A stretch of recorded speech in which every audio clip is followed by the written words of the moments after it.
C'est l'heure de Local Actu, l'information en Périgord sur RLP.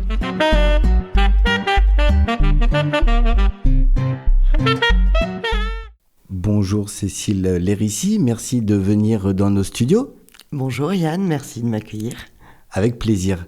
Vous êtes aujourd'hui venu dans nos studios parce que vous avez été lauréate d'un concours organisé par le ministère chargé de l'égalité hommes-femmes et des luttes contre les discriminations. Et j'aurais voulu savoir comment ça se passe. Expliquez-nous tout, Madame Cécile, on vous écoute. Alors oui, tout à fait. J'ai fait un concours dans l'année qui met en avant l'entrepreneuriat féminin. Donc c'est un concours où on présente notre entreprise, notre projet. Et ensuite, il y a un jury qui choisit. Donc, c'est 101 femmes entrepreneurs, c'est-à-dire qu'il y a une femme par département. Donc, en ce qui me concerne, je suis lauréate pour la Dordogne. Bravo. Merci. Il y a un concours, il y a un appel à projet, comment ça se passe ? Voilà, c'est un concours où on dépose notre dossier, où on décrit nos actions, nos projets, où on en est, où on souhaite arriver. À la fin, voilà, il y a un jury qui sélectionne des dossiers pour les mettre en avant et participer à cette belle rencontre à Paris. Vous êtes infirmière de métier ? Exactement. Et pourquoi vous quittez la santé du coup pour faire cette entreprise ou vous cumulez les deux ? Alors j'ai quitté la santé en 2023. J'ai créé mon entreprise donc de rénovation de meubles, upcycling et gravure et découpe laser. À la base j'étais en Gironde. Donc là j'ai déménagé, je suis à Saint-Vincent-de-Cognac, près de Ribérac. Et j'ai repris le temps de me réinstaller une petite activité comme infirmière. Mais mon activité de cœur, c'est mon entreprise. D'où vous vient cette passion pour la rénovation de meubles ? De toute jeune, en fait. Dans ma famille, c'était la génération de on garde tout, on jette rien, ça peut servir, récupérer les affaires, les transformer.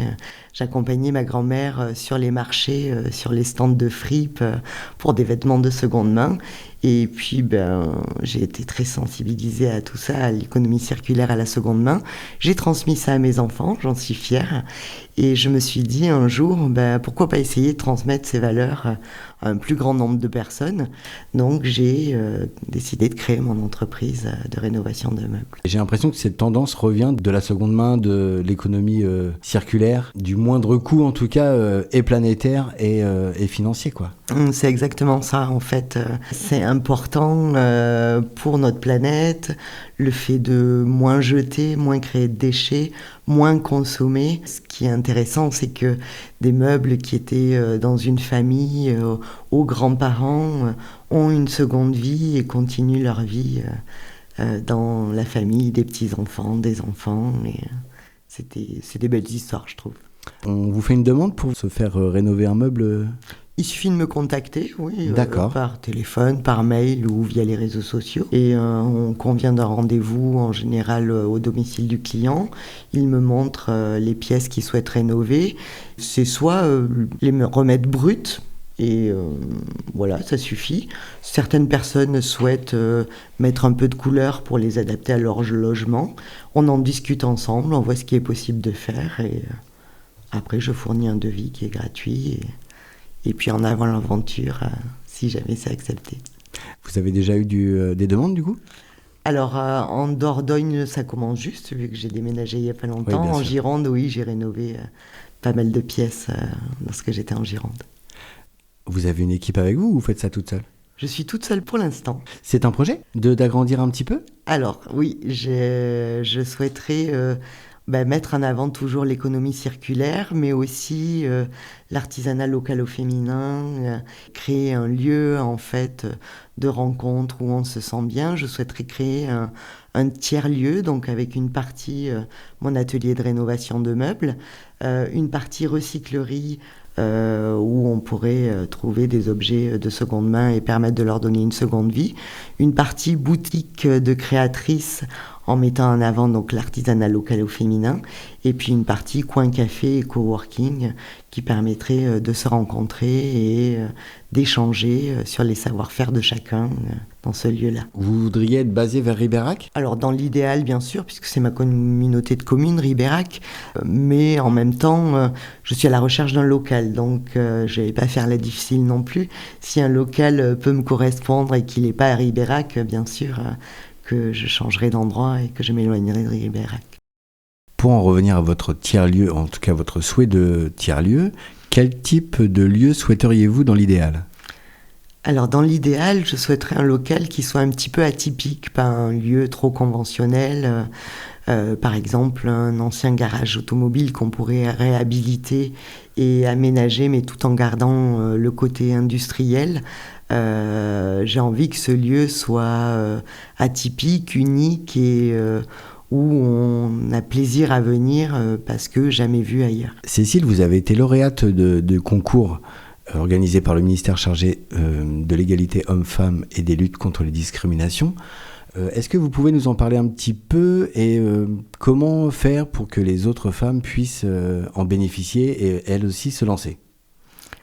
Alors, j'ai été invitée à Paris pendant 2 jours, le 16 et 17 juin.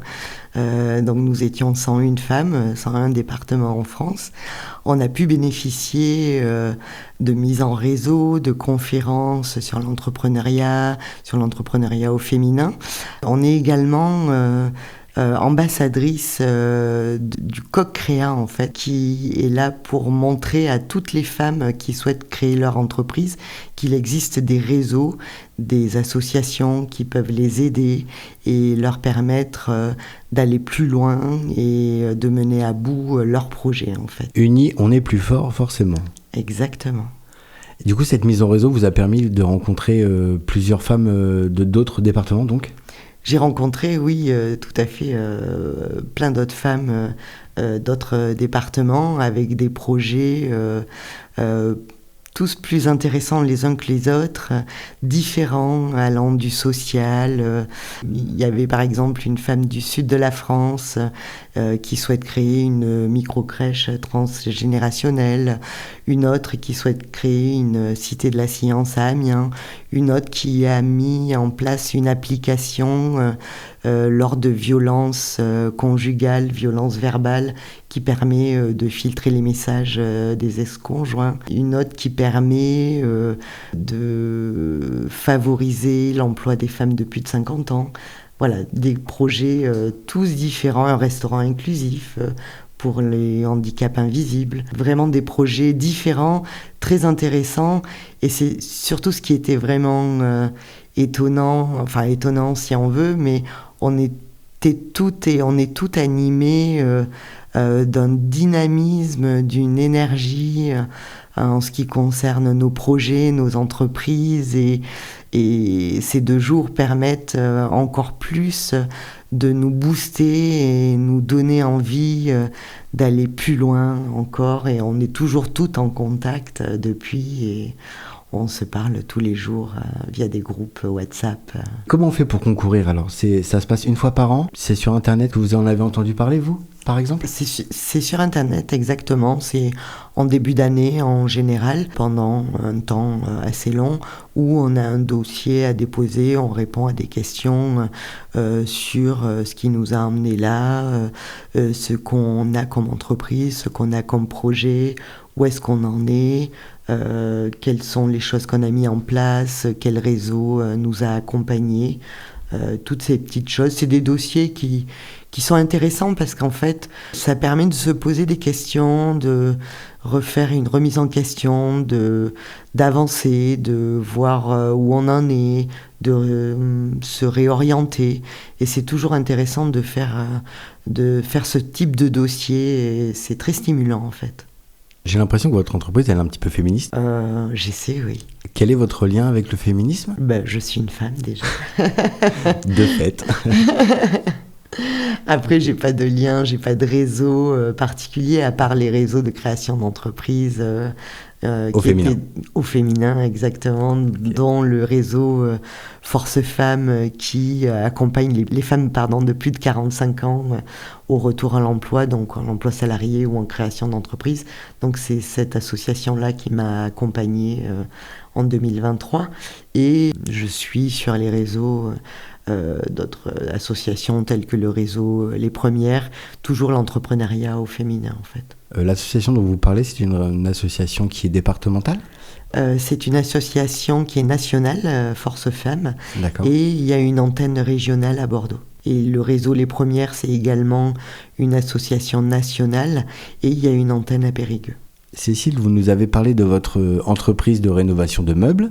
Et quelles sont vos autres activités ? Alors, dans mon entreprise, il y a d'une part la rénovation de meubles, d'autre part l'upcycling, qui consiste en fait à donner une nouvelle vie, une nouvelle utilité à des objets qui n'ont plus d'utilité, qui ne sont plus fonctionnels. Mon produit phare, ça va être des anciennes radios TSF, les anciennes radios à lampe. Donc je récupère des radios qui ne sont plus fonctionnelles. Je les rénove. Si elles sont en bon état, je vais les nettoyer, les laisser telles quelles parce que c'est vraiment des belles pièces à l'origine. Mais certaines, malheureusement, sont abîmées. Donc, je vais les réparer avec de la pâte à bois, par exemple, et les mettre en peinture. Et je les transforme en lampes d'ambiance.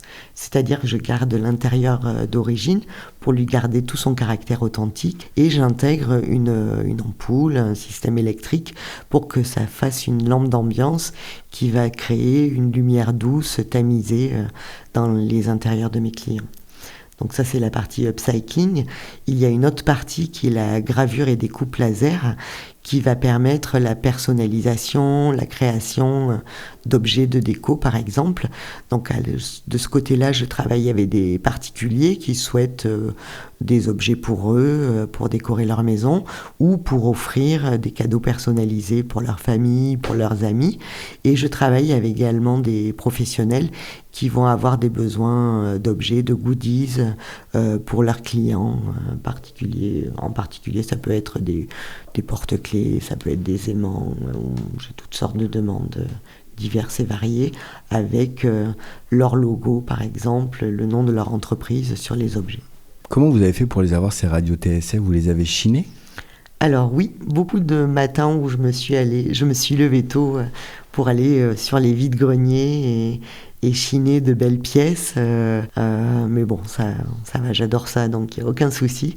Et faire le tour des brocantes, vides-greniers, où j'ai pu récupérer pas mal de pièces depuis quelques temps. Vous paraissez très manuelle, Cécile. J'essaie, c'est quelque chose, c'est toujours très agréable de faire quelque chose de ses mains et de poser l'esprit quand on peint avec un petit peu de musique. C'est toujours un moment de détente et c'est toujours satisfaisant de donner vie à un objet qui est passé entre nos mains. Est-ce que vous proposez des ateliers ? Exactement, j'ai un atelier de rénovation de meubles.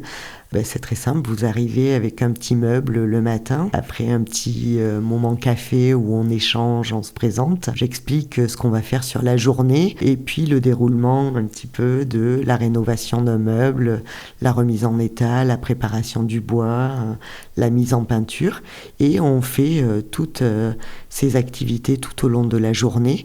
À la fin de la journée, vous repartez avec votre meuble rénové chez vous et surtout avec la technique pour recommencer sur d'autres meubles. Vous faites tout type de meubles ? Je fais tout type de meubles, tout à fait. D'accord. Ça va être plus des meubles, des tables dans l'univers de la chambre, ça va être plus des tables de chevet, des commodes, des armoires, des buffets pour l'univers de la salle à manger, des tables, des chaises. Les chaises, par contre, je n'ai pas la technique pour refaire l'assise.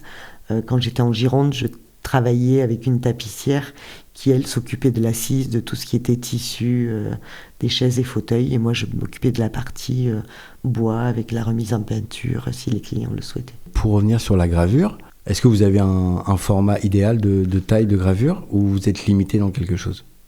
Oui, les machines peuvent aller de petit, donc bien sûr, à beaucoup plus grand. En ce qui me concerne, je peux créer des objets qui vont jusqu'à 80 cm. Ça fait une certaine taille quand même. C'est quand même pas mal. D'accord. Et vous travaillez avec un ordinateur ? Je travaille avec un ordinateur, tout à fait, un logiciel qui communique avec la machine et qui lui dit quoi faire pour créer l'objet. Donc vous faites aussi de l'informatique un peu, quoi. Un petit peu. Vous êtes multitâche, Cécile. C'est en fait la particularité d'un entrepreneur, d'une entrepreneur, c'est être multitâche. Bravo, je vous félicite. Merci Yann. Avec plaisir, Cécile. Merci beaucoup, Cécile, de vous être déplacée jusqu'à dans notre studio. Est-ce que vous avez un dernier mot à dire avant que l'on se quitte ? Déjà, merci Yann de m'avoir accueilli, c'était vraiment un chouette moment. Le dernier mot, je suis ravie déjà d'être arrivée en Dordogne, d'être revenue dans ma Dordogne. Je suis originaire d'Aimé et puis j'aimerais vraiment pouvoir donner vie à ce projet de tiers-lieu pour mettre en avant toutes les femmes entrepreneurs de mon département et créer une communauté parce que toute seule on va plus vite mais ensemble on va plus loin. Merci beaucoup Cécile, ce fut un vrai plaisir d'échanger avec vous sur toutes ces bonnes initiatives que vous allez nous faire. Merci. Bonne journée à vous. Également. Merci.